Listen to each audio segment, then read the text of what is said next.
Salman F Rahman ও আনিসুল হকের বিরুদ্ধে গণ-অভ্যুত্থানে curfew দিয়ে ছাত্র জনতাকে হত্যার উস্কানির মামলায় অভিযোগ গঠনের শুনানি আজ।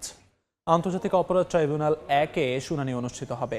ট্রাইব্যুনালে হাজির করা হয়েছে সালমান এফ রহমান ও আনিসুল হককে। 4 ডিসেম্বর এ মামলায় তাদের বিরুদ্ধে আনুষ্ঠানিক অভিযোগ দাখিল করে প্রসিকিউশন। পরে অভিযোগ আমলে নেন ট্রাইব্যুনাল। অভিযোগে বলা হয়, জুলাই-আগস্টে ছাত্র জনতার অভ্যুত্থানের সময় ফোন আলাপ করেন আনিসুল হক ও সালমান। সে ফোন আলাপের এক পর্যায়ে তারা কারফিউ চলাকালে আন্দোলনকারীদের শেষ করে দিতে হবে বলে উল্লেখ করেন।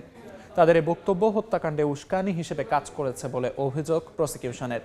এছাড়া গণভবনে শেখ হাসিনার সঙ্গে ব্যবসায়ীদের বৈঠকের আয়োজন করে হত্যাকাণ্ডে উস্কানি দেয়া সহ সুনির্দিষ্ট 5টি অভিযোগ আনা হয় তাদের বিরুদ্ধে। এদিকে ট্রাইব্যুনাল 2-এ চানখারপুলের 6 জনকে হত্যা মামলার যুক্তিতর্ক উপস্থাপন আজ।